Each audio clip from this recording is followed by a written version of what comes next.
Hey everyone! I know I have posted this recipe before. It's my mom's Dhebra recipe, but the last time I had posted it, I just made a 1 minute quick reel out of it. And then one of my friends, actually a South Indian friend, had made it one day and she's like, yeah, I followed your mom's recipe and made Dhebra. And I'm like, wow, really? That's cool, because Gujaratis, we make thepla or Dhebras often. But when my friend made it, I was super happy that she did it. But then I thought to myself, this is not a recipe that I should have made a 1 minute version of it because there's more details. So if there's somebody out there who has actually never made thepla or dhebra and worked with methi, then I wanted to make a more detailed recipe for them. So that's why this one. So mom has started this recipe with the wheat flour and some of the spices, and then she added the bajra. By the way, mom likes to use the jaggery soaked in water for her dhebra. I just find it easier to use cane sugar, so that's what I do instead of using jaggery, but you can go either ways, up to you. Just don't soak it in too much water because we're only trying to use a little bit of water. She has cleaned the methi leaves, gotten rid of the stems and the yellow leaves, and then cut it finely and then washed it thoroughly. My mom will wash the methi leaves like, 5-6 times in lots of water, make sure all the sand and dirt and everything is off of it. Then she lets it dry a little bit before using it in the dhebra. So while mom was making this, she realized that she had a lot more methi leaves compared to the bajra flour, and that's why she just added some bajra flour to it. You can also add a pinch of salt when you're adding the bajra flour because as you add more ingredients, then the salt would need to be adjusted. You will keep kneading the dough like mom is doing and use a little more water if you need to. Also, mom likes to just taste the dough at this point too. I make a little ball out of it and flatten it, and then I cook it and then taste it.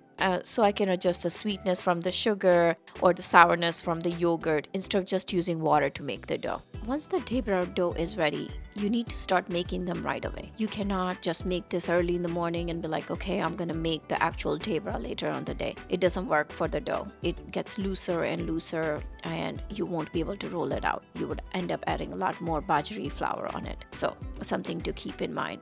Make sure when you plan to make the dhebra, you have enough time on your hand to actually go through the whole process. What I usually do is I clean my methi leaves the night before and I cut it, then wrap it in a paper towel and put it inside a plastic bag and then put it in the fridge until I'm ready to use. And then the day that I do want to make the dhebra, I start with washing the methi leaves because it does take a little bit time. I usually let the methi sit in the water for a few minutes and then rinse it off and then repeat the process. Like I said, my mom does it 5-6 times. We are gonna go ahead and cut up a Ziploc bag on the two sides and leave it attached on the one side like I'm showing here, and then oil it and then put the dough in it and roll it out.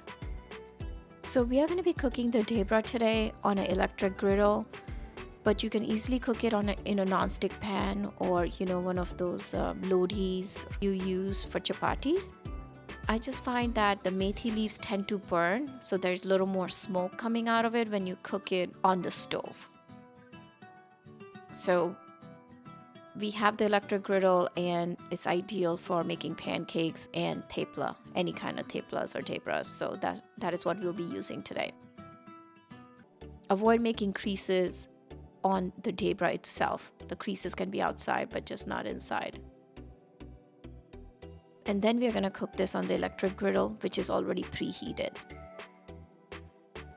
I hope you notice how mom is pinching the edges to make it nice and perfect. Mine are like a little lopsided sometimes, but you can fix it up and see how she is putting it on the griddle. She's pushing it from one side to the other side so the air comes out. The color of the dhebra will change and that's when you will flip it. And if you're not sure, you can always lift up a little bit and see if the edges has browned or not. If you look, the dhebra on the left hand side in the center, once I apply the oil, is more visible. That part is less cooked than the outside part. And then we will flip it and oil the other side also. So basically you're just looking for the color change. It needs to be an even color change. Darker spots are the ones which are uncooked, so those are the spots you'll pay more attention to and flip it if you need to a couple times and cook it properly. So it takes about, I don't know, 3 to 4 minutes. You might have to adjust the temperature of the griddle in between. If it seems too low, make it a little higher. And if it's too hot, then make it a little lower. I hope you guys enjoyed this recipe. And I'm providing more detailed videos so that if you really want to make it, you can make it. And it does taste super yummy. And as you all know, having fresh methi during winter time is really good for our health.